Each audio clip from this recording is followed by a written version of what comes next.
Tudo bem, turma? Bom dia. Bom dia a todos. Estão me ouvindo bem por aí? Acho que sim, né? Boa. Fala aí, Matheus. Como é que você tá? Opa, tudo bem, pessoal? Prazer estar aí com vocês. Show de bola. Tem um chat aqui, pessoal. Acredito que vocês consigam mandar mensagens aqui. Se tiver qualquer problema no áudio, no vídeo nosso aqui durante a web, né? Tá? Fique à vontade, manda por aqui, que a gente vai ficar de olho aqui para ver se tem algum problema, se tá todo mundo ouvindo bem, tá bom? Vamos lá então. Vamos falar aqui sobre otimização de custos, vamos falar sobre grana, né? É sempre um assunto bom, pertinente, que cabe em todos os momentos aí da nossa jornada de utilização de tecnologia, né? De uma maneira geral. Obrigado a todos pela presença aqui, por estarem aqui, né? Ter tirado um pouquinho dessa manhã para se conectarem aqui e vocês vão sair daqui com vários insights, tá? Como recompensa aqui desse tempo que vocês estão dedicados aqui para ouvir um pouco sobre isso, com vários insights sobre esse assunto, tá? Eu tenho certeza disso. Tá bom? Deixa eu ver. Vídeo e áudio ok, ótimo, excelente. Então, qualquer problema, vocês me avisam por aqui, que eu vou ficar de olho aqui no chat junto com o Matheus. Então, controle de custo e estratégias eficientes para fazer isso. Vamos passar por 10 estratégias, né, para utilizar os recursos da AWS de maneira eficiente. Então, de fato, são 10 formas práticas de você não só reduzir, mas de manter esses custos otimizados aqui durante a sua jornada de utilização da AWS. Tá?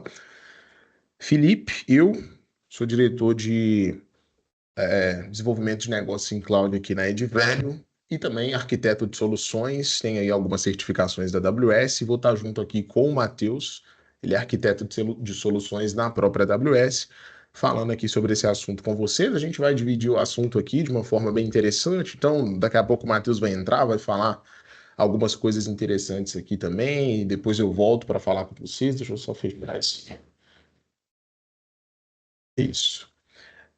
Depois eu volto para complementar e falar dos assuntos e a gente vai bater nessa bola aqui, trocando essa ideia juntos, tá bom?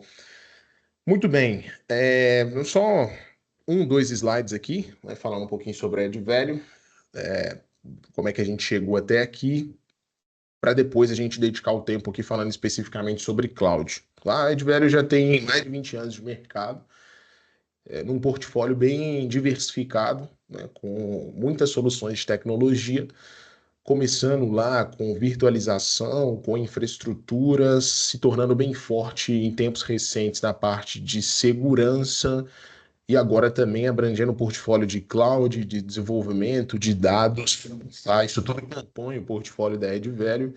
E em se tratando de cloud, nós somos um parceiro de nível avançado da AWS, tá? Com diversas especializações aí já de serviços da AWS, né? Competências, enfim, mostrando ali a nossa expertise, o nosso conhecimento em tocar projetos daqueles serviços especificamente, mas o nosso portfólio ali de serviços da AWS é bem amplo e a gente vai falar um pouquinho sobre isso aqui também durante a apresentação.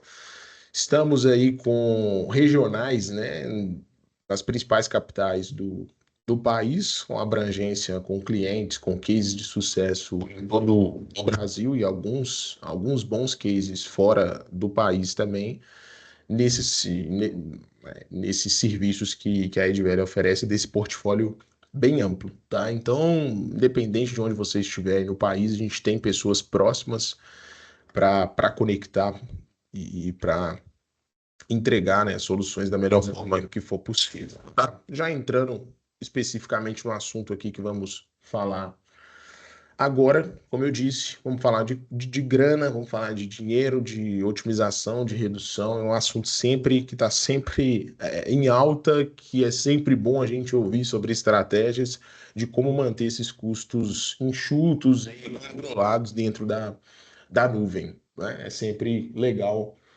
ouvir isso.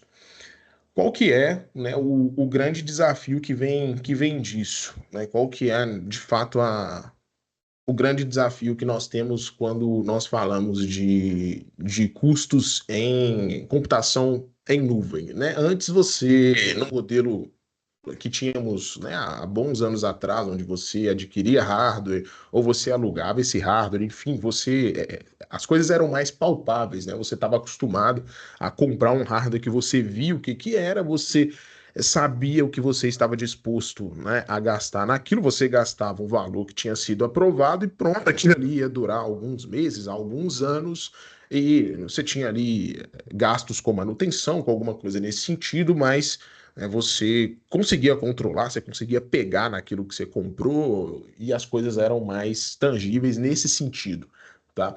Quando plataformas de computação em nuvem entraram nas nossas empresas, quando isso começou de fato a acontecer já há bons anos atrás, né, e ainda acontecendo de uma forma intensa, as coisas passaram a ficar não tão palpáveis, não tão tangíveis assim, e controlar custos se tornou um desafio que já existia, mas um desafio que pode ser que ele fique ainda maior, né, na verdade.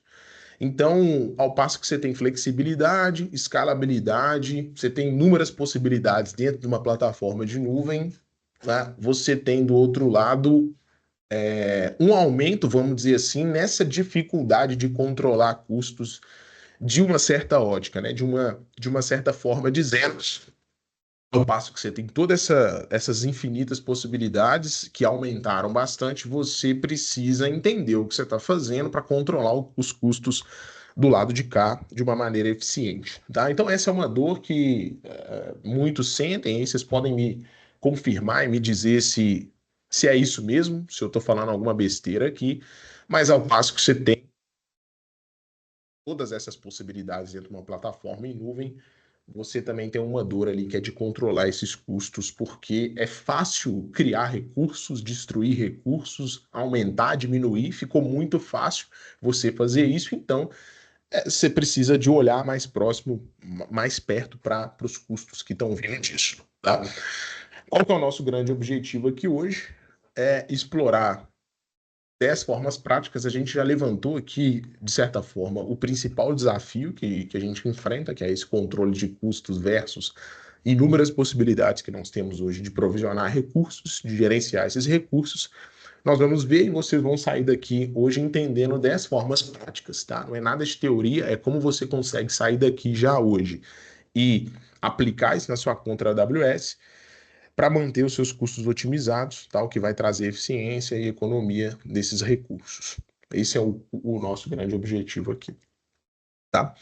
O que nós vamos ver, já vimos sobre desafios envolvidos, vamos frisar aqui ainda alguns desafios, o perigo de você não controlar bem esses custos, as 10 estratégias, na verdade, mais duas estratégias bônus aqui, que a gente vai cobrir, mas as 10 estratégias prometidas aqui, pelo menos, de otimizar, de controlar, de gerir esses custos da forma correta. Existem outras ainda, tá? Mas essas 10 eu diria que são excelentes estratégias, talvez as principais aqui, as primeiras que você poderia fazer.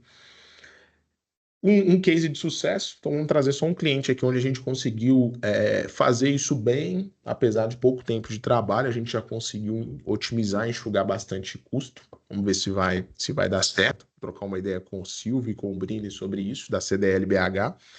E um tempo aqui para perguntas e respostas, se tiver ficado alguma dúvida, quem quiser falar, eu acredito que consiga, ou quem quiser também mandar no chat aqui alguma pergunta, alguma dúvida, inclusive, se mandar, pode mandar durante a apresentação aqui, se ficar alguma dúvida, que ao final a gente reúne tudo e responde, tá? Então, por favor, eu acho que vocês conseguem acessar o chat aí facilmente, mandar as perguntas aí, fiquem à vontade, tá bom? Acredito que esteja tranquilo até aqui, tudo certo aqui com meu áudio, com meu vídeo. Vocês estão me acompanhando aqui, então eu vou seguir. Qualquer coisa é só avisar, tá? Voltando, levantando o ponto aqui dos desafios envolvidos, né? Já falamos sobre a complexidade de gerenciamento, então, ao passo que você tem as possibilidades de você provisionar os seus serviços, elas aumentam, você precisa gerenciar os custos e isso, de certa forma, torna-se uma tarefa mais complexa, tá? Você tem um crescimento exponencial de dados, então o volume de dados que as nossas empresas, que os nossos ambientes, que as nossas aplicações, eles geram e consomem, mas aqui, principalmente, que eles geram, está se tornando cada vez maior. Você precisa ter lugares, repositórios, diretórios, sistemas de arquivos para armazenar esses dados que as suas aplicações geram, e o custo de armazenamento, de transferência desses dados pode subir exponencialmente também. Pode subir muito rapidamente se você não dedicar um tempo para olhar para isso com bastante atenção. Né? Então, são integrações que precisam ser feitas, existem outras empresas consumindo a sua aplicação, você tem que se integrar com outros players e assim por diante. Então, essa teia de aranha, vamos chamar assim, vai ficando mais complexa e o custo pode subir também com isso. Subutilização de recursos, então você pode ter recursos subutilizados nas suas contas, que certamente são um desperdício aí, isso pode ser um desperdício bem expressivo de recursos aí, se isso não for também olhado com carinho, com atenção, tá? E a falta de visibilidade é simples falta de você conseguir enxergar, conseguir entender o que está acontecendo ali na sua conta, tá? Pode evitar com que você otimize, pode evitar com que você não consiga controlar bem esses custos, tá? E o que acontece, né? Quais são os perigos de você não fazer isso da forma correta, de não controlar os custos? Você vai ter gastos inesperados, com certeza, e no final do mês você vai receber uma fatura lá que você vai tomar um susto. Né? Você você está operando de uma forma não eficiente, porque os seus recursos estão mal dimensionados, tanto subdimensionados ou sobredimensionados. Né? Então, isso resulta numa ineficiência operacional no fim das contas. Você está pagando a mais do que deveria e ainda assim você está gastando recurso computacional a mais do que você deveria. Também isso é ineficiente. Tá? E, inclusive, pode chegar ao ponto de impactar significativamente nos lucros da empresa, porque você gasta muito. E às vezes, se você fizer as contas ali, aquele negócio nem está compensando mais, nem está te dando um retorno mais, justamente porque você tem um gasto alto com infraestrutura, um gasto alto com recursos ali, não controlados, né? Em outras palavras, a torneira está aberta e você não tem ciência disso, e não está conseguindo enxergar e ter visibilidade em cima disso, tá? Aqui sobre a filosofia de preços da AWS, não sei se o Matheus já está disponível aqui, se ele quiser falar desse ponto, vai ser até melhor do que eu. Não, com certeza eu estou por aqui sim, Felipe. Então, Opa, quer tocar prazer estar daqui para aqui. frente? Pode deixar comigo. Então, prazer, pessoal, por estar aqui com vocês, tá? Eu sou o Matheus, sou arquiteto de soluções da AWS aqui há quase 2 anos. Então, como o Felipe trouxe bem no começo, tá? Dentro da AWS a gente tem justamente essa jornada de ajudar sempre nossos clientes, nossos usuários a conseguirem otimizar a sua jornada na nuvem. Né? Então, ter esses princípios, principalmente de otimização de custos, utilização e eficiência operacional, e principalmente ter os recursos dentro do tamanho que seja adequado, é algo interessante que a gente coloca para que vocês possam utilizar, tá?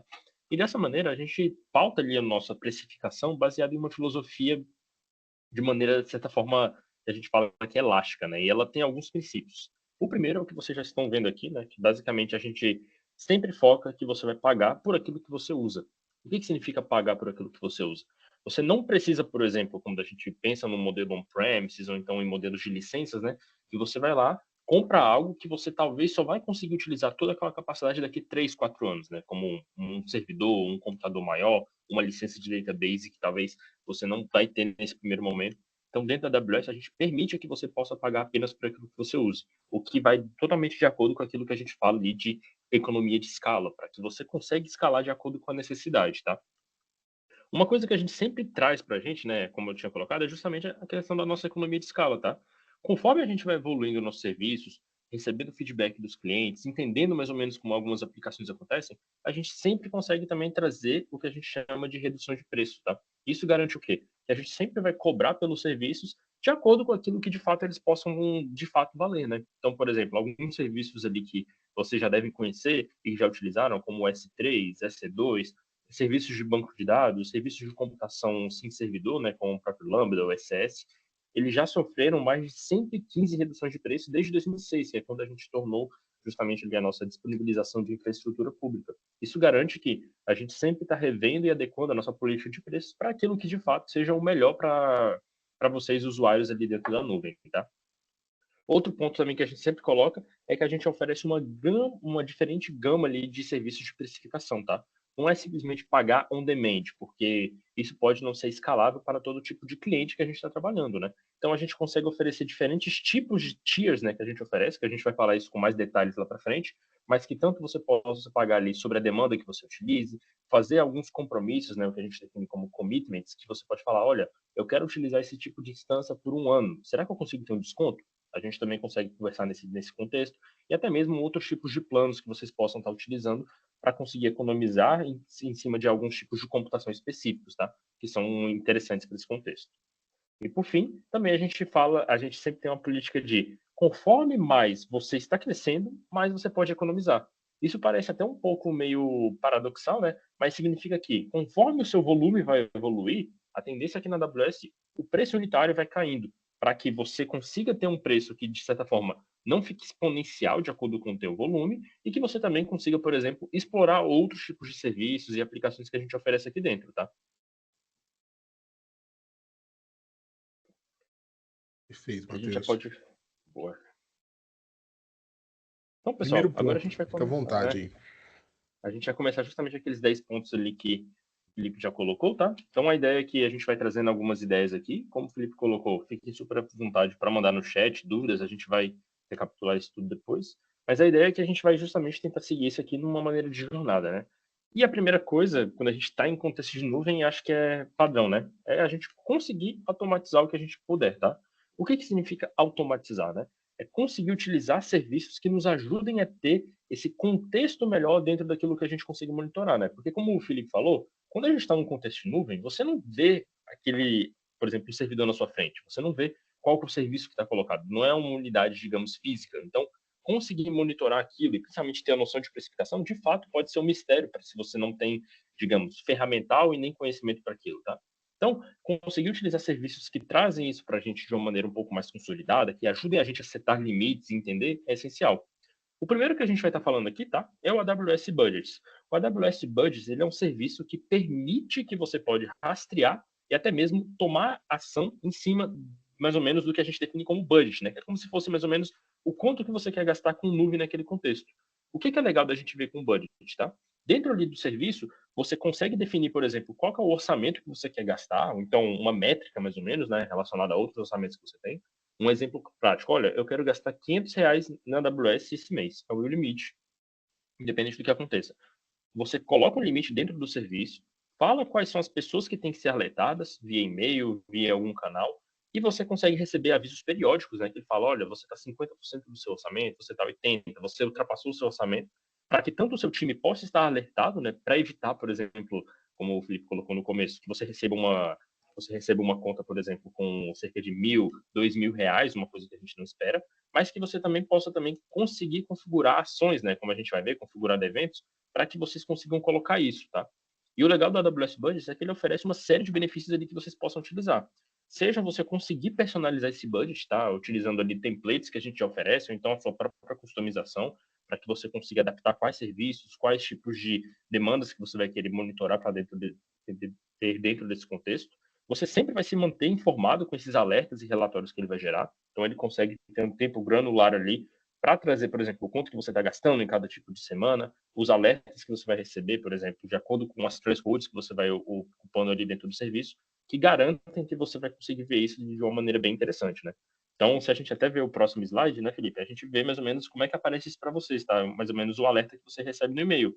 Então, ele coloca ali, ó, por exemplo, mostrando que você recebeu uma notificação do budget, ele falou quanto que está o custo associado, por exemplo, com o tipo do budget que você setou e até mesmo o preço ali que você está colocando com ele colocado, tá? Então, ele sempre vai trazer ali alertinhas para que você entenda, olha, se eu passar, por exemplo, de $50, era para me disparar. Que aí, por exemplo, você e o seu time conseguem entender se, por exemplo, putz, eu estou na primeira semana e eu já bati 50% da meta, ou a minha infraestrutura não está entendendo, ou então teve algum pico que eu não consegui captar, para que vocês consigam tomar decisões e ações antes de, por exemplo, receber essa conta no final, ou então não se preparar adequadamente para conseguir lidar com isso, tá?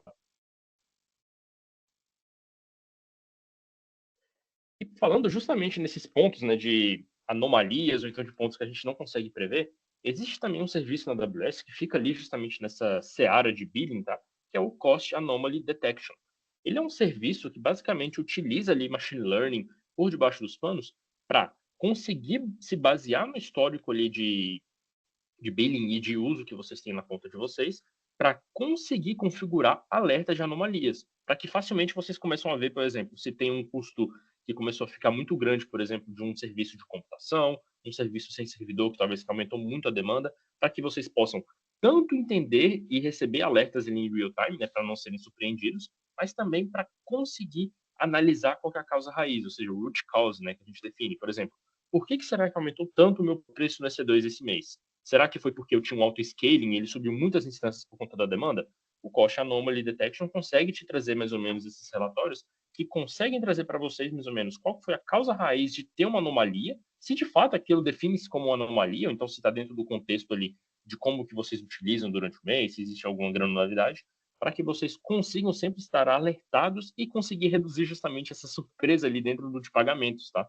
Porque o fato de você conseguir identificar se algo, por exemplo, não está correto, então não está previsto dentro de uma demanda que você tem, dentro da jornada de nuvem, é interessante para que vocês consigam se preparar, conseguir entender isso de maneira anterior, né? Seja para desligar uma instância, para redimensionar o workload de vocês, e até mesmo para vocês conseguirem controlar isso da melhor forma, tá? Então, né, como vocês podem ver, o legal de notar entre esses dois, né, dois comparativos, que de certa forma parecem iguais, mas a gente vê que eles têm contextos e escopos diferentes, é que o AWS Budget você coloca uma threshold para você falar, cara, esse aqui é o limite que eu posso gastar. Então, por exemplo, $500. Ele vai mais ou menos mostrar o amount que você tem para limitar ou pelo menos avisar o seu time de que você está batendo em um limite fixado, baseado na customização que você tem ali. Já o Cost Anomaly, ele consegue identificar, por exemplo, quase que ali com uma granularidade muito interessante de uma semana ou de dias, se teve, por exemplo, algum pico, mesmo que ainda esteja abaixo do teu budget, que pode no final do mês, quando a gente pensar nesse agregado, ou então se isso se repetir por mais alguns dias, se tem algo que pode ser de fato, por exemplo, que não está dentro daquele contexto que você esperava. Então, pensar nesses dois, talvez como ferramentas complementares, é interessante para que vocês automatizem e facilitem a detecção e até mesmo esse monitoramento ali de custos que vocês vão ter dentro de uma plataforma de computação em nuvem, tá? Perfeito. Legal. E pensando, né, a gente pode automatizar tudo, mas como a gente também tem que pensar que antes da gente, que até mesmo depois de automatizar, a gente também precisa organizar e catalogar os nossos custos, né? Como é que eu entendi que talvez eu possa bater $500 por mês, pode ter uma anomalia, mas se eu não conseguir organizar isso de uma maneira que seja, digamos, adequada e que eu consiga me estabelecer dentro ali da minha catalogação de utilização das minhas contas, talvez fique difícil, mesmo que eu consiga colocar meus limites. Então a gente vai falar de duas ferramentas ali que facilitam, né, para que vocês possam organizar e catalogar essas questões de custos. O primeiro é justamente o AWS Organizations, tá? O que é o AWS Organizations? Ele é basicamente um tipo de serviço que permite que você faça o gerenciamento de contas embaixo ali de um mesmo guarda-chuva. Então, isso aqui é muito comum para quais tipos de corporações, né? Pensa naquela corporação que não quer deixar todos os seus workloads de produção, desenvolvimento, homologação, que muitas vezes a gente sabe que vão ser workloads que vão ter similaridade, mas que, por exemplo, podem ter contextos diferentes, né? Se eu deixar dentro da mesma conta da AWS, eu posso ter alguns problemas, como, por exemplo, talvez trocar alguma endpoint que deveria ser de produção para desenvolvimento, conseguir não entender bem como que isso está organizado. Então, o AWS Organization permite que vocês consigam criar e agrupar contas embaixo de uma mesma estrutura organizacional, né? Ou seja, o mesmo guarda-chuva. E o que é legal disso? Você consegue ter várias contas que você consegue ter uma grande observação sobre todas elas, você consegue reunir o billing de todas essas contas centralizada em uma, que a gente chama ali da conta de gerenciamento, e o legal é que você pode até mesmo criar o que a gente chama de unidades organizacionais, para que dentro de cada uma dessas contas você possa limitar as permissões, quais serviços que as pessoas possam utilizar e até mesmo o controle de recursos que você vai fazer. Então pensa que, por exemplo, dentro de uma organização que está começando a crescer dentro do AWS, que está vendo que o seu workload está ficando pesado talvez para uma única conta, você consegue criar 3 contas ali, né, digamos, a conta ali de produção, a conta ali de desenvolvimento, a conta de homologação, você coloca todas elas sobre o mesmo guarda-chuva da conta de gerenciamento e você consegue segregar os seus recursos para conseguir ter visibilidade interessante ali de todos eles, tá? Então, você consegue facilmente adicionar diferentes contas que você queira colocar, você consegue dividir essas contas dentro dessas unidades organizacionais, cada uma com a sua política e determinada permissão adequada para aquele tipo de contexto, e até mesmo permitir que eles possam interagir, né? Por exemplo, imagina que eu fiz o teste ali no meu ambiente de homologação e eu quero criar uma pipeline cross-account, por exemplo, para jogar isso para produção automaticamente, né? Então, também tem formas de você utilizar e manter isso dentro dessas contas para que você consiga manter a governança, mas ao mesmo tempo centralizar os custos em uma única conta para que você consiga ter visibilidade, conseguir oferecer descontos, né? Porque a gente viu que quanto mais volume, mais você também pode obter em questões de desconto posteriormente em alguns serviços, e até mesmo para você ter o controle de acesso adequado para cada tipo ali de workload que você queira utilizar, tá? Legal. Mas muitas vezes a gente pode pensar que nem sempre eu quero só ter que dividir minha conta em vários, né? Isso pode até mesmo dificultar o meu contexto. Então, como é que eu posso melhorar esse tipo de governança e catalogação utilizando ali dentro da minha própria conta, né? Então, a gente tem o que a gente chama de tags de cost allocation, né? Que basicamente, traduzindo para o português, são rótulos que vocês conseguem colocar ali para depois monitorar em questão de preço, tá? Em questão de preço. Então, o Cost Allocation Tag são basicamente uma capacidade que a AWS permite que você vai etiquetar os seus recursos para que você possa depois agregar os custos de acordo com essas tags. O que é interessante disso, tá, pessoal? É que, por exemplo, imagina que você começou tá desenvolvendo na sua conta da AWS, só que tem vários departamentos dentro ali da sua conta, né? E você quer meio que entender o quanto que cada departamento tá gastando, né? Porque até para você ver a questão de orçamento, como é que você está dividindo ali nesses contextos. Então, você pode colocar tags ali de catalogação para, por exemplo, falar qual que é o departamento que está utilizando aquele recurso. Então, a gente consegue ver, por exemplo, olha, o departamento, por exemplo, de Business Intelligence está utilizando o AWS Glue, está utilizando o QuickSight, está utilizando uma instância C2. Eles gastaram X quando a gente, por exemplo, agregar para ver isso. A mesma coisa, o time de desenvolvimento está utilizando o EC2, está utilizando, por exemplo, o Code Pipeline, está utilizando um serviço, por exemplo, como o SCS, e você consegue depois também alocar para você conseguir ter tanto essa divisão melhor dos seus recursos, quanto também para vocês conseguirem melhorar essa visibilidade que vocês queiram ter dentro de alguns tipos de recursos, governanças e até mesmo catálogos, tá, pessoal? Então, isso é uma forma também de, dentro ali da conta de vocês, vocês conseguirem segmentar recursos de acordo ali com as etiquetas, né, que vocês queiram colocar para ter esse monitoramento e essa observabilidade em um nível um pouco maior. Legal. Então a gente já viu tanto como que a gente pode automatizar para melhorar ali a nossa captação e como que a gente pode iniciar na nuvem de uma maneira fácil. A gente já viu como é que a gente consegue melhorar a nossa governança, né, para saber quem está gastando, como e até mesmo quais os tipos de recursos que está segregado. Agora, como é que a gente volta um pouquinho passinho atrás e visualiza tudo isso, né? Como é que eu sei quanto que eu estou gastando por serviço, por região? Como é que eu consigo visualizar aqueles pontos ali que eu falei de tags, né? E até mesmo entender previsões, né? Ou seja, quanto que eu, nessa tendência que eu estou gastando, quanto que eu posso gastar para o mês seguinte? Como é que a gente consolida tudo isso? Então a gente vai apresentar um pouquinho aqui do Cost Explorer, tá? O Cost Explorer, ele é basicamente ali um serviço da AWS que permite tanto a visualização e a análise tanto daquilo que vocês gastam dentro da plataforma, quanto daquilo que vocês usam. Então ele consegue ele segmentar de maneira gratuita para vocês, tá? Toda a visualização do custo histórico que vocês têm junto na plataforma e até mesmo a utilização que vocês vão ter. Então, por exemplo, recursos de computação. Você consegue saber quanto tempo, por exemplo, um container ficou ligado lá no ECS. E isso pode, obviamente, impactar diretamente nos seus custos. Mesma coisa com instâncias. Quanto que, por exemplo, você subiu ou que teve de runtime, por exemplo, uma função Lambda. Tudo isso você consegue catalogar e ver ali no Cost Explorer. A gente depois vai ver um gráficozinho que mostra isso. Para que vocês possam tanto realizar pesquisas avançadas, né, com aquilo que a gente define como filtros, que aí você consegue, por exemplo, dividir por região, dividir por tag, dividir por tipo de recurso, até mesmo por threshold de utilização que você queira monitorar, para que você consiga, de fato, ter uma granularidade no nível de informação que você quer entender dos seus custos. Então, o legal do Cost Explorer é que ele é uma ferramenta totalmente gratuita para que você tenha, de fato, um controle na visualização das informações que você tem do seu uso e também ali dos seus custos que você tem dentro da plataforma, tá? Então, só para vocês verem ali o tanto que é interessante, né? A imagem aqui está um pouquinho pequena, mas assim que você abre lá para ver, o ideal é sempre vocês verem que ele vai permitir facilmente para vocês terem tanto os tiers de serviço, o quanto que um serviço, por exemplo, está custando, né, dentro do contexto que você está gastando. Então, por exemplo, olha, o que a gente está mais gastando aqui, por exemplo, é o EC2. Mas por que eu estou gastando tanto EC2? É numa região específica? É um tipo de instância específica?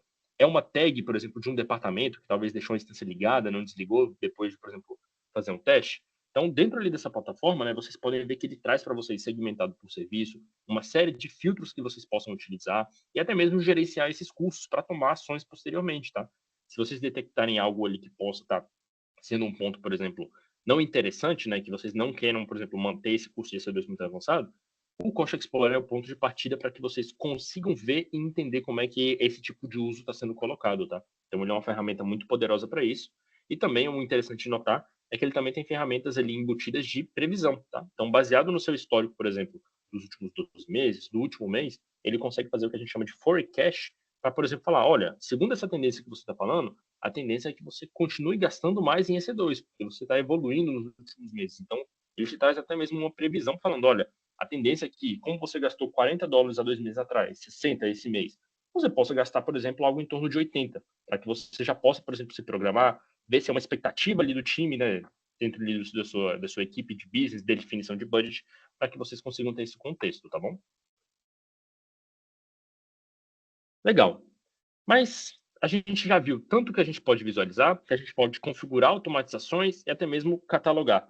Mas como é que eu sei que eu estou na medida certa, né? O Felipe trouxe um ponto muito interessante no começo, que é como é que eu sei que, por exemplo, eu não estou subprovisionado ou superprovisionado, né? Ou seja, se a minha instância vai tanto, se o meu workload vai tanto garantir performance, mas também utilização adequada, né? Eu não preciso, digamos, de uma bazuca para matar uma formiga e também eu não posso tentar apostar uma corrida com um carro, por exemplo, que não tem a capacidade ali de dar conta dentro do racha que eu estou colocando, né? Então, é interessante que a gente tenha sempre o ajuste na medida certa. Então, a gente vai falar aqui de algumas alternativas que a gente tem dentro da AWS que permitem a gente entender o que é right sizing e como que a gente pode até mesmo economizar isso com as recomendações que possam ser recomendadas, tá? O primeiro contexto, né, vamos definir antes da gente ir para o serviço, o que a gente trabalha. O que é right sizing, né? Right sizing é basicamente uma técnica ali que a gente monitora como é que está rodando nosso workload dentro do host que a gente utilizou, para ver se aquela nossa carga de trabalho tem aquela necessidade específica de acordo com as nossas métricas observadas, né? Então, geralmente, como que isso funciona, né? Imagina ali que, por exemplo, eu subi a minha aplicação back-end, dentro ali de uma instância C2, digamos, T3 micro, e eu estou vendo as minhas métricas dentro de uma plataforma de observabilidade. Eu estou vendo que toda vez o meu CPU não passa de 20%. A minha memória também sempre fica ali numa threshold de 20% de utilização. Eu não tenho uma necessidade grande, por exemplo, de I/O, né? Ou seja, não tem entrada e saída. Será que eu preciso de uma instância micro? Ou então eu poderia colocar isso, por exemplo, numa instância nano, ainda ia garantir a performance adequada para os meus usuários, eu ia economizar.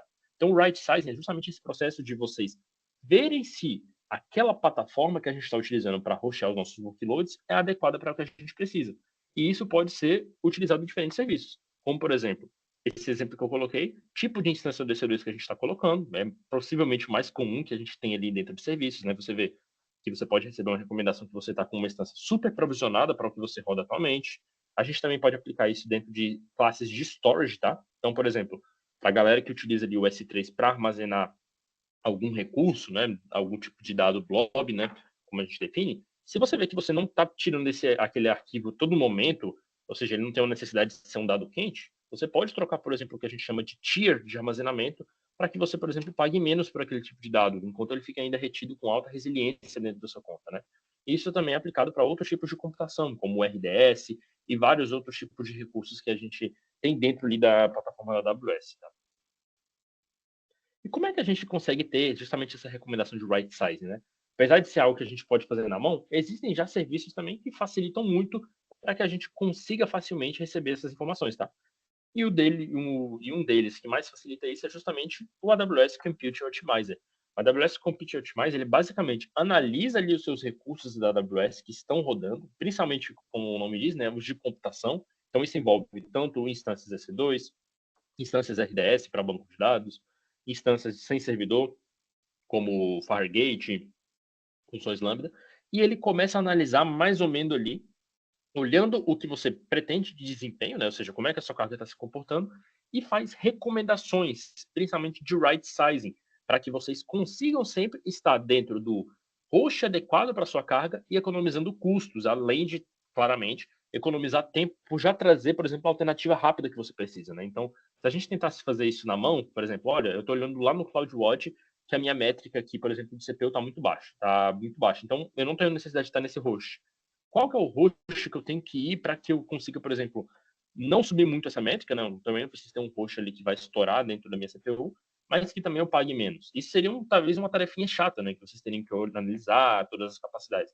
Então, dentro do Compute Optimizer, ele já traz todas essas análises, falando o quanto que vocês possam economizar, trazendo estimativas e até mesmo alternativas para que vocês possam ter mesmo essa economia de custos e, ao mesmo tempo, já falando quais são os tipos de hosts mais adequados para o workload que vocês queiram utilizar. Então, ele é um serviço totalmente ali escalável e utilizável para que vocês consigam facilmente ver ali a avaliação, por exemplo, da métrica, que talvez seja essencial para que vocês estejam comparando, e ele vai falar, por exemplo, qual que é a sugestão que ele dá para que você possa migrar o seu workload e já ter uma economia ali quase que instantânea, né, quando você troca esse host de acordo com a necessidade, tá? Então, ele é um serviço muito interessante para que tantas pessoas que estão começando na nuvem, ou então até mesmo aqueles usuários que já têm workloads pesados, sempre deem uma olhadinha para conseguir ver se você de fato está com o right size para o seu tipo de carga de trabalho, para que você possa economizar, por exemplo, dentro de uma carga e começar a gastar, por exemplo, em outros tipos de expansões. Então, eu tenho, por exemplo, hoje o meu projeto de back-end e front-end, eu estava gastando tanto. Eu fui lá no Compute Optimizer e vi que agora eu vou economizar quase $500 no mês. Isso aqui pode ser uma grana que você pode começar um projeto de machine learning, um projeto, por exemplo, de data engineer, outros contextos que muitas vezes você ficaria ali tendo que esperar toda vez aprovar novos orçamentos, né? Então, sempre otimizar o seu nível de computação é uma maneira legal de você até mesmo evoluir na nuvem, tá?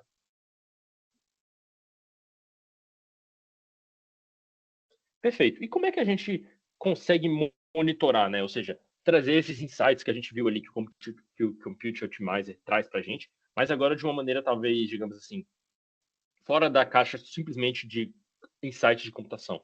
Então, o AWS CloudWatch ele vem justamente nesse contexto. Ele permite você monitorar tanto os seus recursos e aplicações em real time. Então, ele consegue ali coletar dados de diferentes tipos de serviços, centralizar em uma única plataforma de logs, onde vocês podem criar trilhas, podem criar alertas, podem criar métricas, para que não somente vocês tenham a visibilidade do que está acontecendo dentro dos serviços, dentro das suas aplicações, mas até mesmo configurar alertas automáticos. Então, por exemplo, imagina que você começa a ver que, por exemplo, uma instância de vocês está batendo muito alto em CPU. Isso significa que está tendo uma carga de trabalho muito grande. Ao invés de você esperar aquela instância, por exemplo, ter um burnout, desligar e você ficar sem aplicação, você pode configurar, por exemplo, uma métrica que fica sempre monitorando o CPU. Quando ele passar de uma threshold, você já pode, por exemplo, gerar um alerta no auto-scaling para gerar uma outra instância por detrás ali do load balancer. Então, você consegue redirecionar o seu tráfego e baixar aquela métrica de CPU até, por exemplo, um parâmetro que você considera adequado. Então, o CloudWatch, ele é um aliado muito interessante para você medir a performance dos seus recursos na AWS, e a gente sabe que uma ótima performance sempre está atrelada também a uma ótima gestão de custos. Então, você conseguir uma performance adequada dos seus recursos, que estejam correndo da maneira adequada, e até mesmo uma boa visibilidade de métricas, garante, por exemplo, uma ótima utilização daqueles recursos que a gente comentou anteriormente. Tanto para vocês evitarem questões de anomalias, recursos que estão mal dimensionados, seja ali na questão de utilizar um recurso muito, digamos assim, pequeno para aquilo que você quer rodar, ou então algo que seja super provisionado, para que você de fato consiga ter uma automatização interessante de como utilizar aqueles recursos na medida certa, tá?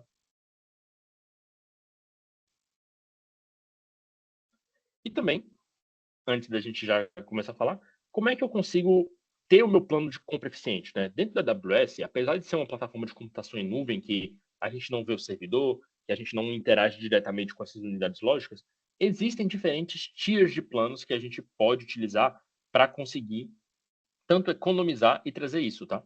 Então, além daquele plano on demand que a gente está falando, né, que é, por exemplo, eu vou lá, ligo uma instância e vou pagar pelo que ela está utilizado, existem também o que a gente chama de savings plans, tá? Então, savings plans, que se a gente traduzir de maneira bruta para cá, são o que a gente define como planos de economia, que são um modelo flexível de precificação que a AWS oferece para os seus clientes. Então, o que a gente faz? A gente geralmente faz um commitment ali com o cliente, por exemplo, de 1 a 3 anos, de um determinado budget, que vocês se comprometem a utilizar de computação na AWS. Então, isso, o que é legal de ver é que ele pode ser flexível para diversos tipos de computação, por exemplo, seja para instâncias EC2, seja, por exemplo, para o SageMaker, que é o nosso serviço de machine learning, então são instâncias específicas para esse tipo de workload, ou então até mesmo de computação em geral, como EC2, Lambda, Fargate, ECS, para que você consiga ter, então, um desconto colocado em relação ao seu workload todo esse tempo. Então, por exemplo, se você vai utilizar aquilo on demand e você ia, por exemplo, gastar $3.000, né, no agregado de um ano, se você sabe que você vai ter essa necessidade, você pode fazer um savings plan durante esse plano para que você tenha um desconto de até 72% daquele valor. Então, por exemplo, se você ia gastar $1.000, você pode, na melhor das hipóteses, né, dependendo de como você vai utilizar e fazer o commitment, gastar, por exemplo, quase menos que $400. Então, você vai ter uma economia ali de quase 600 para um workload equivalente. Então, olhar dentro da AWS esse tipo de planos que a gente oferece para que você garanta que você sempre vai estar dentro da melhor tipo de alternativa para utilizar, mas também o melhor tipo de precificação para o workload que você quer, é uma maneira interessante de você evoluir e melhorar na sua jornada de computação em nuvem. Tá? Então, como vocês podem ver aqui, né, dentro da instância de EC2, você pode, por exemplo, escolher o Savings Plans ou então o Instance Savings Plans. Né? São alguns tiers que a gente tem ali dentro da página do serviço, onde você pode tanto, por exemplo, se você adota a questão do compute, você pode tanto flexibilizar aquilo que você se comprometeu, né, dentro desse ano, a distribuir, por exemplo, para instâncias EC2, para funções Lambda, para containers que você vai rodar dentro do CS, ou então até mesmo descontos direto, por exemplo, dentro de instâncias EC2 que são flexíveis para diferentes tipos de família. Então, você consegue trazer esses diferentes tipos de modelos para conseguir obter esses descontos de acordo com o período e até mesmo o tipo de pagamento que você vai fazer, tá? Pode ser, por exemplo, você pagar tudo à vista, conseguir parcelar, ou então um tipo de modelo que fica flexível e que caba no seu bolso, dependendo de como que vocês queiram trabalhar, tá?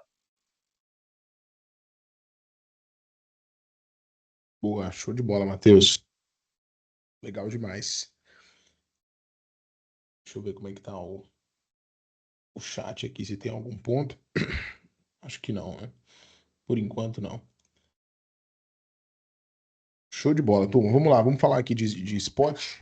Esse ponto número 7 e qualquer questão aí, você pode me interromper e implementar, Matheus, por favor, fica à vontade. Não, com certeza. Show de bola, turma. Vamos evoluir, né? Já falamos aqui sobre 6 pontos. O sétimo ponto, a gente traz atenção essa questão de economizar com instâncias spot, né? Então a gente já está falando ali de uma economia ativa, algo que você precisa conhecer, né? Desde ali do ponto 4, do ponto 5, são práticas que você precisa entender, conhecer, todas elas, é claro, né?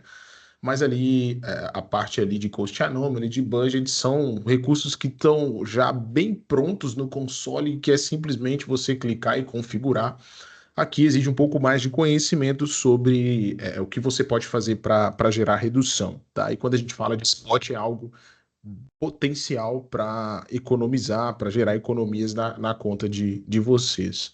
Vocês podem usar spot, né? Eu já vou definir o que é spot e explicar melhor isso para instâncias EC2 e até mesmo para containers, né, que estejam utilizando o Fargate em SS ou em EKS também, né, em Kubernetes é possível fazer isso, tá?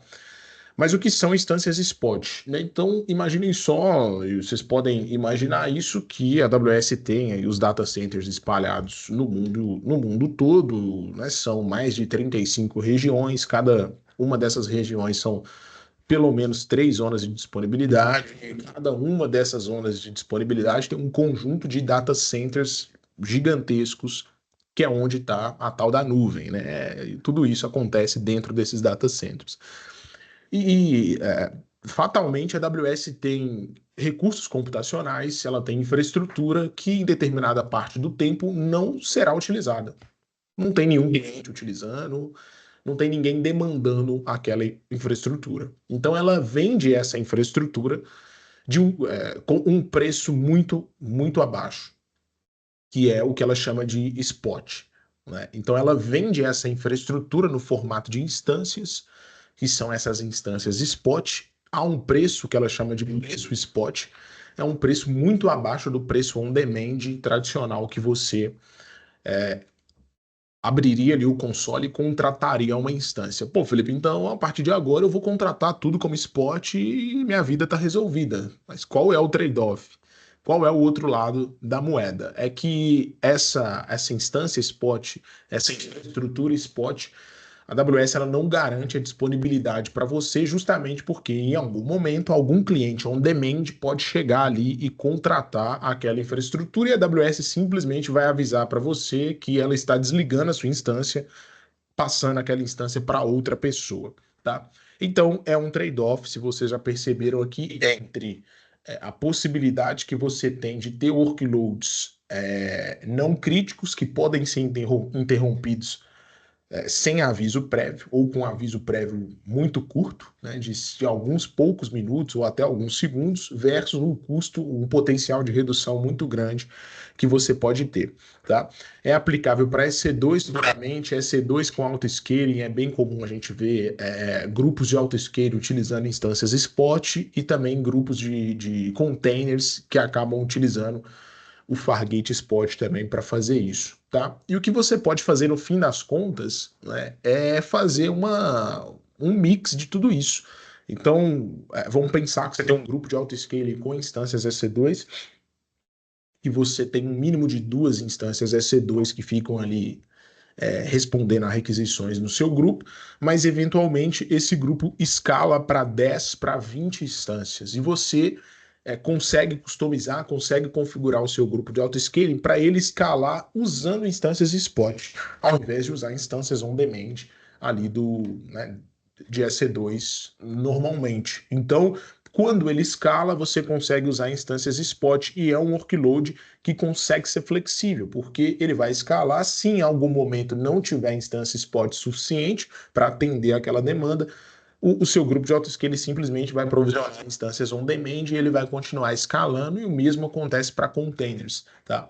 Então, instâncias spot é sempre algo que faz bastante sentido vocês darem uma atenção para isso e aplicar, de fato, entender como você pode aplicar dentro do seu workload. Como é um recurso que ele pode ser interrompido a qualquer momento, existe esse trade-off, você tem que ficar ligado, porque a sua aplicação tem que estar preparada para isso, né, para ser interrompida em algum momento. Então ela precisa permitir com que isso aconteça. Então, se você faz um processamento, tem uma aplicação que faz processamento, que está recebendo ali mensagem de uma fila, ou esse cenário que eu disse, tipicamente pode ser que você consiga usar spot, porque se essa carga foi interrompida, você consegue parar o processo aqui onde ele foi interrompido e continuar isso numa outra máquina on-demand ou numa outra máquina spot e evoluir isso, tá? Então, instâncias spot são sempre tanto para EC2 quanto para containers também, desde quando isso foi possível, né? Executar isso em containers é algo bem legal também, que você consegue trazer uma economia bem interessante. A gente já começou, já introduziu aqui falando de auto-scaling, então o ponto 8 aqui é escale quando precisar, e somente quando precisar, não é? Usando recursos automáticos da AWS para fazer isso, né? Quando a gente fala de escalabilidade, não tem ninguém ali por trás clicando nos botões e aumentando as suas máquinas. Você configura isso através de um cara chamado Auto-Scaling Group e ele vai de forma automática escalar esse seu ambiente de acordo com as métricas de escalabilidade que você definiu ali. Pode ser CPU, pode ser memória, pode ser requisições, pode ser quantidade de mensagens em uma fila. E assim, pode ser por horários também, né? Você consegue escalar, né? Que é o schedule scaling, né? O scale é agendado, então você consegue escalar em horários específicos do seu dia, do seu mês, do seu ano. São várias formas que a gente tem de procurar uma escalabilidade. Mas o ponto principal aqui é use esse recurso de auto-scaling da forma correta, use esse recurso que ele vai ajudar você, né, como a imagem aqui mostra, a ter um fit entre a demanda e o que você tem de recursos computacionais disponíveis ali para atender aquela demanda, de tal forma que você não precisa ficar subdimensionado e nem superdimensionado ao longo do tempo. Você consegue escalar isso, você consegue ser elástico a ponto de cobrir a sua demanda com o mínimo de recurso computacional possível. Então, se nesse momento você demanda 4, por que usar 6 instâncias? Por que usar 8 instâncias, 10 instâncias, e não as 4 que você precisa para atender aquela requisição? Tá? Então, o autoscaler ele vai fazer isso, ele vai tornar o seu workload elástico, se ajustando à demanda. Tá? É claro, a sua aplicação também tem que estar preparada para escalar, porque quando a gente fala de escalabilidade, né, a gente não pode ter mais dados sendo armazenados em um repositório único. Esse disco, esse repositório, ele precisa agora ser compartilhado, porque as instâncias vão escalar. Então você tem aí também tarefas, desafios para vencer, para tornar a sua aplicação escalável, mas a gente já está de tempo para cá desenvolvendo as nossas aplicações já pensando nisso, né? Justamente por saber que no fim das contas essas aplicações elas vão ser executadas em uma plataforma que tem tecnologia suficiente para te entregar isso, tá bom? Então o autoscale é algo que vocês também têm que sempre olhar com atenção, porque esse cara pode ajudar muito a você escalar da forma correta ali a sua infraestrutura. Faça planos de backup de forma adequada, né? E pode parecer bem trivial dizer isso, né? Mas é bem comum a gente entrar em ambientes dos clientes e ver planos de backup que os clientes não precisam, com retenções que os clientes não precisam, com muito lixo mesmo, né, de backup nas contas e conseguir fazer uma redução significativa simplesmente limpando esses backups, simplesmente ajustando as políticas, simplesmente ajustando as retenções definidas de acordo com o que o cliente precisa, se ele segue alguma norma de conformidade, de acordo com o que aquela norma exige. Pode parecer simples demais dizer isso, mas revise aí os seus planos de backup. Pode ser que você perceba que você precisa aumentar esse período de retenção, ou diminuir, ou que você tenha backups muito antigos ali que já podem ser excluídos. É bem comum a gente encontrar cenários como esse, tá? Na AWS tem um cara chamado AWS Backup, tá? Ele deve ter aí uns 3, 4 anos, não mais do que isso. Quem aí é das antigas vai lembrar, né, que a gente fazia backup de instância lá usando Lambda, usando CloudWatch lá, fazendo agendamento via Chrome. É por aí, né? Mais ou menos por aí que nós fazíamos backup de instâncias antes, até que veio o AWS Backup e reuniu tudo isso em um console centralizado. Agora ele é um serviço, né? Mesmo da AWS. Você consegue, de uma forma centralizada, gerenciar backup e não somente de instância, de RDS, de diversos outros serviços. Você consegue fazer tudo de forma centralizada pelo AWS Backup. E é lá que você vai configurar suas regras de backup. Tá? Então, dá uma olhada no AWS Backup. Primeiro, se você já está usando esse cara, é bem comum também a gente achar clientes, né, fazendo da forma antiga, e é uma forma já muito antiga, que não faz sentido mais de ser feito.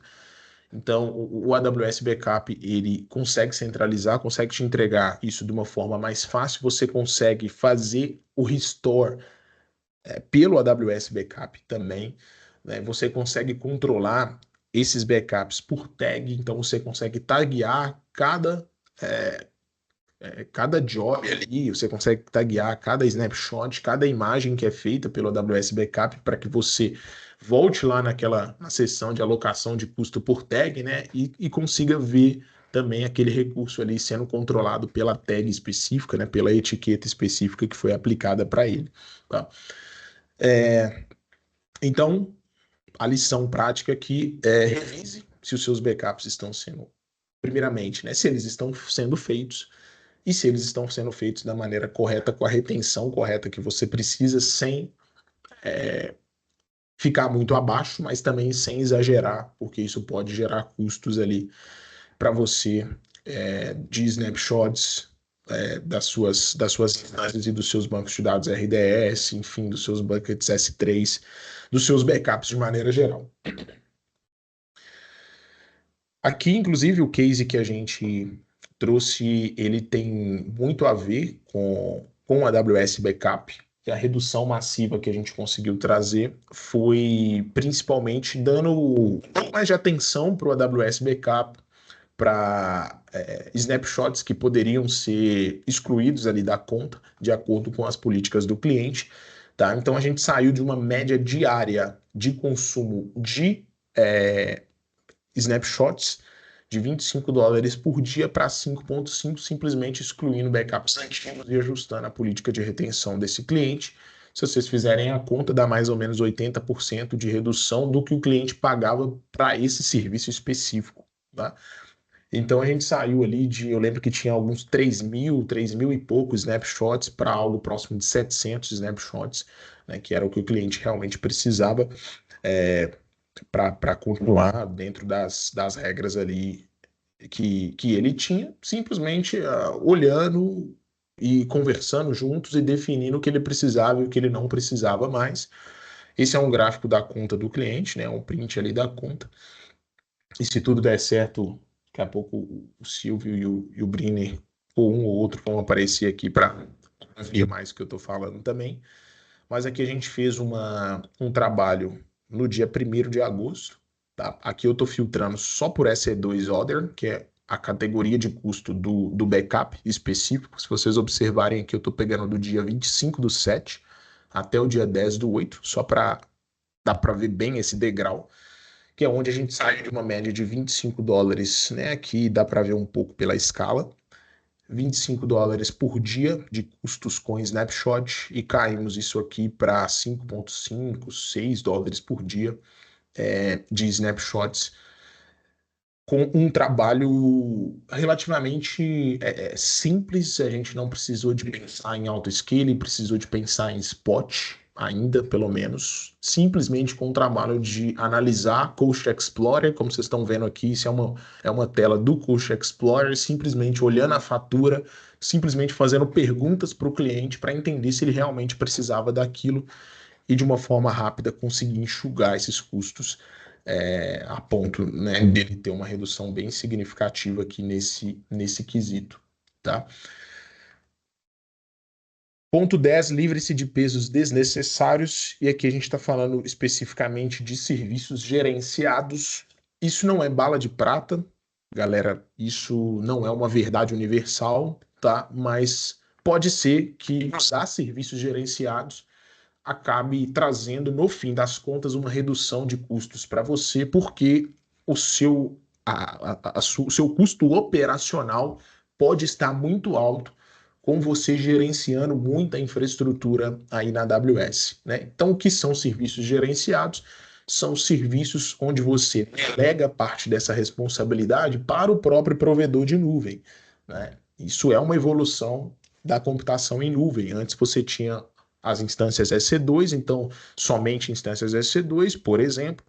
Então você, ao executar um banco de dados na AWS, você só tinha a opção de instalar esse banco na instância e subir essa instância e gerenciar essa instância. Mas não é simplesmente gerenciar o banco, você tem que se preocupar com a segurança dessa instância, porque ela pode ser atacada por um ransomware, ela pode ter portas abertas, você tem que fazer backup dessa instância manualmente, né, ali via AWS Backup ou o que for, mas você tem que ir lá e configurar isso, você tem que preocupar com patches de atualização de sistema operacional, além da própria aplicação de banco. Então você tem uma sobrecarga administrativa alta quando você não está em serviços gerenciados. O que as plataformas de nuvem observaram é que elas poderiam cada vez mais abstrair isso e entregar para o cliente o que ele realmente quer, que é executar um banco, né? Então, você tem né, o que aconteceu foi essa evolução, onde surgiram serviços gerenciados, onde cada vez mais o cliente precisa gerenciar menos a infraestrutura e se preocupar só com o negócio dele de fato. Mas, como eu disse, isso não é uma verdade universal, que sempre serviços gerenciados vão ser o melhor para você, mas talvez valha a pena você, pelo menos, conhecer as possibilidades, entender o que você pode fazer, porque pode ser, sim, uma redução, no fim das contas, uma redução de custos, né? Apesar que, normalmente, serviços gerenciados, né? Quando a gente observa de uma ótica fria, né, fazendo uma comparação fria, custo a custo, normalmente o serviço gerenciado vai ter um custo mais alto, mas você tem que levar em conta tudo isso aqui de sobrecarga administrativa, custo de gerenciamento e assim por diante, tá? Então, pegando esse exemplo de EC2 e RDS, se você fizer uma comparação de uma instância de tamanho X com um RDS de tamanho X, certamente o RDS vai ficar mais caro, mas não é só esses fatores que tem que entrar nessa equação. Tem que olhar para diversos outros fatores aqui. Então, quando a gente pega esse exemplo, né, de EC2 versus RDS, você tem um custo aqui baixo, um custo mínimo aqui com a instância, mas você tem uma alta sobrecarga administrativa, você é responsável completamente pela segurança da máquina, do banco, do sistema operacional, você precisa fazer os backups, você é responsável pelas atualizações que precisam acontecer ali a nível de sistema operacional, a nível de pacote, a nível de banco de dados, você é responsável por isso, ao passo que você usando uma plataforma de banco gerenciada, por exemplo, você tem um custo, vamos chamar assim, unitário mais alto, mas a sua sobrecarga administrativa diminui a ponto de, no fim das contas, esse custo possa ser bem compensado, tá?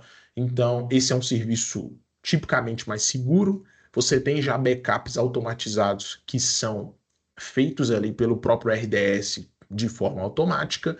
Você tem atualizações automáticas, você não precisa se preocupar em nada disso, você não tem acesso ao sistema operacional subjacente, isso pode ser algo muito bom para você. Você tem inclusive funcionalidades avançadas, né, como um Performance Insights, alguma coisa nesse sentido, que você não teria nativamente aqui em instâncias EC2.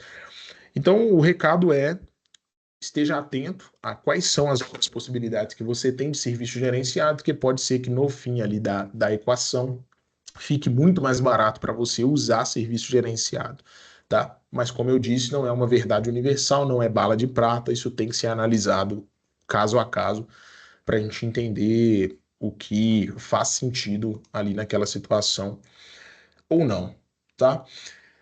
Então esses foram os 10, né, os 10 principais aqui tópicos de otimização.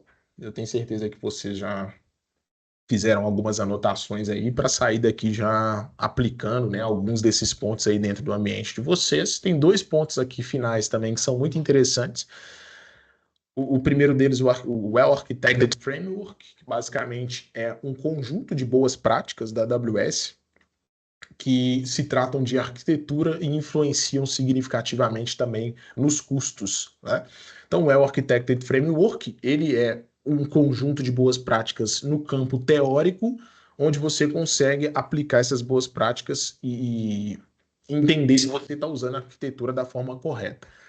Mas você tem o Well Architected Tool, que é um serviço da AWS, ou seja, agora a gente já está indo para a prática, que ele mostra para você no console se você está compliant, vamos dizer assim, com os 6 pilares do Well Architected, né? Se você tem pontos ali que você pode otimizar na sua infraestrutura, você precisa executar isso, pelo menos na minha opinião, de uma forma contínua, tá? Então, eu costumo dizer que ele é um motor contínuo de aplicação de boas práticas, continuamente, de tempos em tempos. Aí você vai entender se é de 2 em 2 meses, se é de 6 em 6 meses, se é uma vez por ano. Você executar esse Well Architected Tool para ele te entregar, fazer uma varredura, vamos dizer assim, no seu ambiente e te entregar esses insights de boas práticas, tanto para arquitetura quanto para custo, tá? E esse cara, no fim das contas, a ideia é te ajudar a tomar decisões melhores, sempre observando esse trade-off, né, de arquitetura, que teve um typo aqui, de arquitetura versus performance, arquitetura barra performance versus custos, né? A gente sabe que subir a arquitetura, aumentar a performance, você pode fazer até o infinito, ou você pode fazer até o seu bolso, até onde o seu bolso permite, né? Então é sempre essa relação de aumento de performance versus o custo, e o Well Architected ele te ajuda muito nesse sentido. Inclusive a gente, como parceiro, né, da AWS, a gente consegue levar o Well Architected para dentro do seu ambiente sem custo e potencialmente podendo até te entregar créditos da AWS para executar o Well Architected e fazer os ajustes necessários ali. Então, converse com o account manager aí, com a pessoa comercial que te atende, porque a gente pode trazer isso aqui e usar o nosso time técnico, né, e a própria força da AWS para aplicar essa ferramenta dentro do ambiente de vocês, porque certamente, né, vai trazer insights. Então, assim, vocês estão com o ambiente no cenário X hoje, perder ninguém vai perder. A tendência é só ganhar, só ter visibilidade, mesmo que você não aplique todos os pontos que estão ali, por alguma razão. Tá? Nesse momento, talvez não possa não fazer sentido, mas você vai ter uma visibilidade do que está acontecendo ali no seu ambiente. Tá? E o 12º ponto aqui, o outro bônus também, é a parte de faturamento. Então a gente consegue, a AWS desde novembro de 2020, né, ela trouxe o billing para o Brasil e ela tem uma entidade, né, o que a gente chama de seller ali, ela consegue revender diretamente para os clientes finais através da Amazon Serviços Brasil, né, o que ela chama de SBL. Antes isso não era possível, só lá na Amazon Estados Unidos. Então, desde essa data, ela conseguiu trazer o bidding aqui para o Brasil. Né? Como é que funcionava antes? Você tinha que ter um cartão de crédito internacional, ou seja, aquela transação ali era considerada uma transação internacional que ia incidir em IOF, você não tinha nota fiscal disso. Se você decidisse fazer o pagamento diretamente para a AWS através de um cartão de crédito. O que acontecia muito também é que os parceiros começaram a observar que eles poderiam ser um intermediário nessa transação, e o que acontecia era que esses parceiros iam lá e colocavam um acréscimo exagerado na sua fatura, é claro, né? Você assinava isso, você aceitava isso, mas no fim das contas era um acréscimo exagerado na fatura. E você, em algumas situações, perdia bastante visibilidade dos seus custos porque tinha um outro parceiro fazendo isso para você. Né? Como que acontece agora, na verdade, desde essa data, como que as coisas já melhoraram, mas como elas ainda podem melhorar com essa oferta, com essa proposta. Né? A partir do momento que a Amazon lançou a AWS Serviços Brasil, contas novas criadas aqui no território passam a ser vinculadas à AWS Serviços Brasil, tá? Então pode ser que você tenha conta antiga que ainda está lá nos Estados Unidos, mas se você já tem uma conta que é vinculada ao vendedor AWS Serviços Brasil, você consegue pagar com cartão de crédito nacional e você recebe uma nota fiscal. Pô, Felipe, como é que eu consigo conferir isso? Se você for lá no seu console, na parte de faturamento, você vai em configurações de imposto, né? Tax Settings, fica no canto esquerdo da página, e você verifica quem que é o seller que está lá na conta. Se for AWS Serviços Brasil, a sua conta é uma conta que segue essa regra. Se não for, a sua conta segue a regra antiga, que é essa regra que é ainda, tá? Então se você decidir estar nessa regra de Serviços Brasil e decide pagar por conta própria, vamos dizer assim, você vai receber uma nota fiscal da AWS Serviços Brasil e você consegue pagar com cartão de crédito nacional. A outra opção é você pagar através de uma distribuição oficial da AWS, que é a minha opinião aqui, que é a melhor forma de você fazer isso. Por que a melhor forma de fazer isso? Tá?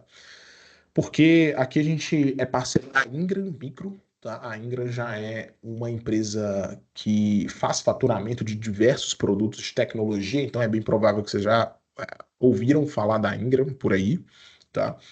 A Ingram vai te enviar uma nota fiscal, né, junto ali com a AWS normalmente, como você nesse cenário receberia já, mas nesses cenários aqui você não receberia uma nota fiscal.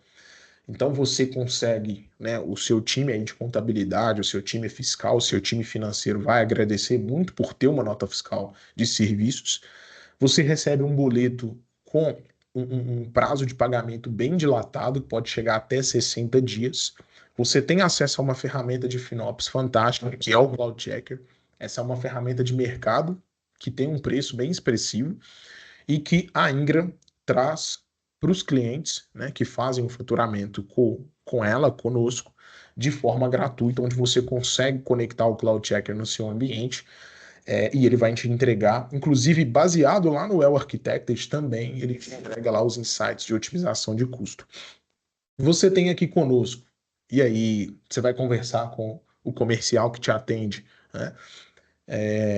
Você pode ter horas de consultoria do nosso time de FinOps para analisar essa ferramenta e para ativamente te falar o que você precisa fazer, tá? Porque você vai ter acesso ao Cloud Checker, você vai ficar perdido ali no tanto de informação que você tem dentro desse cara. Mas já é uma baita vantagem você ter uma ferramenta como seu aliado. Mas ainda assim a gente consegue oferecer horas, aí vai depender do tamanho, né, do bidding, de consultoria de FinOps do nosso time de arquitetura focado em FinOps, para te ajudar a entender esses custos e a traçar um plano de ação, tá? Você pode ter um desconto direto na sua fatura, entre 1 e 6%, também dependendo do tamanho da fatura. Tudo isso precisa ser, né, conversado com os times comerciais para entender isso. E não existe nenhum valor adicional, nenhuma cobrança adicional por fazer todo esse serviço, assim como os parceiros antes faziam, tá? E eu aqui não estou dizendo que isso era errado fazer isso, tá? Eu só estou dizendo que é um fato que você tinha um fator a mais de custo na sua conta, além de IOF, além do que você pagava, tá? E você não tem cobrança adicional por fazer isso na sua conta, tá? Então, na minha visão, na minha opinião, não tem motivo para você pagar isso sozinho, sendo que você pode pagar através de um distribuidor, você tem um prazo de pagamento muito maior, você tem nota fiscal, você tem acesso a uma plataforma de FinOps fantástica, você pode ter horas de consultoria ali, você ainda pode ter um desconto e não paga nada por isso, nenhum valor adicional por isso, somente o que você consumir ali na AWS mesmo. Na verdade, você pode até ter um desconto disso, tá? Então são esses os pontos. Deixa eu ver o que mais nós temos. O que mais nós temos aqui? Deixa eu ver se o Silvio e o Brini estão por aqui, só para dar um oi pra gente aqui. Cadê Estamos sim, eles? Felipe. Estamos aqui. Opa, fala, Brini. Beleza, meu cara? Bom demais, cara. Só o Bom dia a o todos aí. Silvio tá por aqui também ou só você mesmo? Eu tô aqui, o Silvio teve que sair para uma reunião aqui, mas estou representando aqui. Show de bola, cara. Já levantei um pouco da bola aí, né? Já introduzi um Sim, pouco o assunto. Mas aqui o Brini é da CDL, então assim é bom a gente trazer quem está lá de dentro, né? Tendo essa visão interna do trabalho que foi feito. Na prática, né? Tecnicamente dizendo, esses foram basicamente os pontos que até então trouxeram essa redução mais significativa. Mas fala aí, Breno, o que que você qual que é a sua visão aí, né, desse trabalho que a gente fez até então? O que que você pôde observar com isso e vamos trocando essa ideia aqui. não, falo sim. Bom, primeiramente, bom dia para todo mundo aí, né? É um prazer estar falando aqui. Bom, a gente está com o Felipe aí, vamos lá, 6 meses, né, praticamente, né, Felipe? Que a gente recentemente trocou até o fornecedor que cuidava do nosso ambiente. E ontem, Felipe, a gente recebeu a primeira fatura agora da Ingram, né? Você acabou de falar da Ingram aí, né? E deu mais de 50% de redução de custo, tá, gente? Só para vocês terem ideia, e o Felipe falou bem ali da questão do backup. Nosso backup estava mais de 5 anos ali parado, né? Eu não sei o que aconteceu, isso não era muita ideia nossa também. Eu acho que o outro fornecedor não se atentou a isso também, e a gente foi confiando nisso e a gente pegou os gráficos aí. O Felipe trouxe só desse ano, né? Mas a gente pegou os gráficos dos outros anos, então era um aumento contínuo aí, né? E chegou até a estourar nosso orçamento aqui, né? Financeiro que a gente tem aqui com a parte fiscal aqui da empresa. E com a equipe do Felipe aí, a gente veio nesses últimos meses aí, né, Felipe? Nesse último mês, acho que praticamente, né? Fez essa revisão Sim, aí na parte de backup. Não só backup, a gente fez revisão até de máquinas, né? A gente via, tinha algumas sim, marcas que estavam bem aquém do que precisavam, né? A gente viu que estava com um processamento baixo lá e reduziu até instâncias nossas lá e teve essa redução de mais de 50% aí na fatura, né? Ontem chegou a fatura, a gente ficou bem satisfeito, né? A gente até conversou aqui ontem com o nosso gerente da financeira aqui, né? bom, conseguimos abaixar abaixo do orçamento, né? E então vamos recuperar esse valor que a gente pagou a mais no início do ano agora, né? Então, Sim. foi bem bacana. E a gente tem um trabalho agora aí, né? Está nesse trabalho agora aí para frente aí da parte do RDS, do MySQL, né? Você até citou aí, né? Sim. A gente tá com o MySQL no 5.7 e é um trabalho não é muito rápido de fazer, né? Porque a gente precisa, são vários sistemas que estão dentro dessa instância, né? Que a gente tem aqui internamente e a gente vai precisar parar esses sistemas, atualizar e fazer teste, ver se tem tudo certo, né?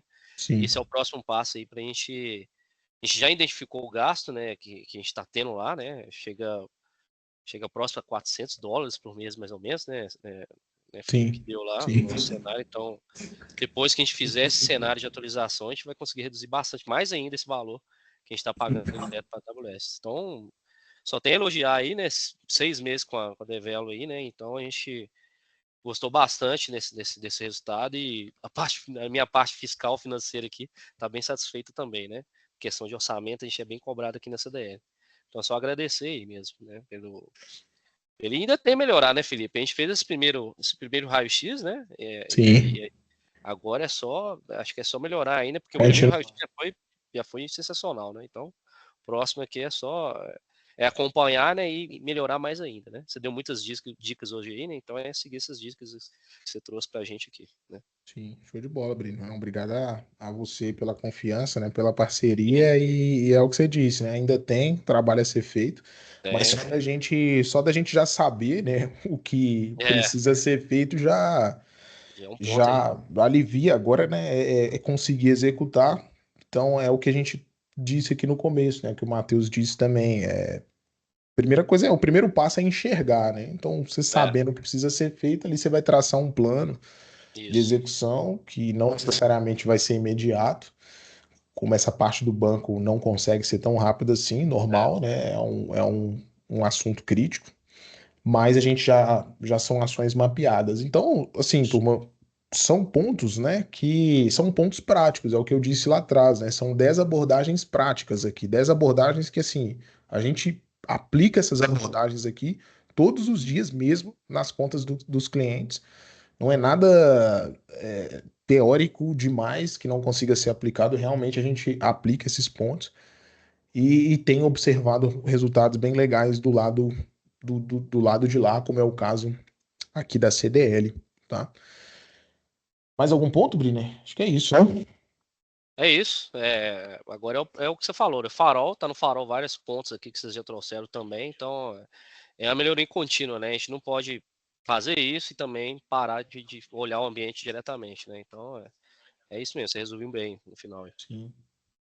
Show de bola. Obrigado, Briner, pela participação aí e vamos continuar vivendo juntos aí, que certamente a gente tem bastante coisa para fazer. Obrigado Com demais, certeza. seus. A gente que agradece também aqui. Um abraço aí. Fechou. Turma, basicamente é isso, tá? Então, são esses diversos pontos aqui. Deixa eu voltar aqui no resumo, do que a gente falou, no slide aqui da agenda. Basicamente são esses pontos, né? São essas 10 práticas de otimização de custo. Tá aqui. Deixa eu compartilhar de novo com vocês, só para a gente fazer uma recapitulação do que a gente falou. E fiquem à vontade, não estou vendo nenhuma dúvida aqui. Não sei se isso aqui, ó, custo de spot. Deixa eu dar uma olhada se tem alguma dúvida aqui. Custo de spot diante do leilão que ocorre durante a precificação pode ultrapassar o valor on demand? Pode. Boa pergunta. Ele pode ultrapassar. E aí, quando ele ultrapassa, não faz sentido mais você usar. Aí você passa a pagar o valor on demand. Né? Aí não faz sentido mais você usar o spot. Tá? Então, assim, na pior das hipóteses, você passa a pagar o valor on demand, tá bom? Aí, se o Matheus quiser me ajudar nas respostas aí também, mas pelo que eu tô vendo aqui, é só essa pergunta aqui que surgiu. Exatamente isso aí, Felipe. É basicamente isso mesmo, né? Legal. Então, resumindo, nós entendemos aqui os desafios que estão envolvidos nesse controle de custos, tá? À medida que as possibilidades aumentam, você precisa estar atento do outro lado para não deixar a torneira aberta, tá bom?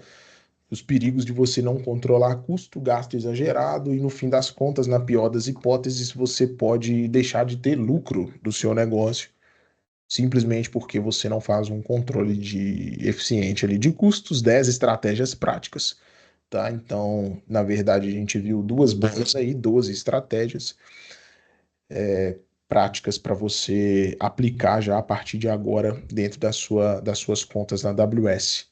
Converse com um comercial nosso aqui. Se você não é atendido ainda diretamente por um comercial, entre em contato, né, lá pelo nosso site, diretamente comigo, com qualquer pessoa que você conhecia aí, por qualquer canal, rede social, LinkedIn, o que for, entre em contato com a Edvelho, tá? E peça aí um assessment, uma análise específica de custos do seu ambiente, que a gente consegue fazer isso com bastante cuidado, com bastante cautela dentro do seu ambiente da AWS e ter resultados como o Brini trouxe aqui, a própria CDL teve bem expressivos, tá? Aí na sua fatura na AWS. E basicamente é isso, turma. Próximo webinar a gente vai falar sobre modernização, então já aguardem, vocês vão receber informações aí sobre isso, tá? E também como você pode reduzir custos, né, modernizando o seu ambiente na AWS, tá bom? É isso. Obrigado a todos que estiveram aqui nesse tempo, todos que passaram aqui por esse webinar, os que ficaram até o final, um agradecimento especial. Tá, obrigado aí, Brini, obrigado, Silvio, obrigado demais, Matheus, pela ajuda. Com certeza a gente vai fazer o próximo juntos aí também. Muito obrigado mesmo pela participação aqui. E é isso. Eu Vejo que vocês agradeço aí, no próximo. pessoal. Sempre bom participar e contem junto aqui com a AWS, com a Edvelo, sempre para evoluir a jornada de dois de vocês, tá? Show de bola, Matheus. Obrigado, tá? Pela ajuda, pela participação aí e tamo junto. Valeu, Um bom pessoal. dia para Até a todos, é próxima. isso. Um abraço. Obrigado, pessoal. Um abraço aí. Valeu, Felipe. Um abraço. Valeu. Abração.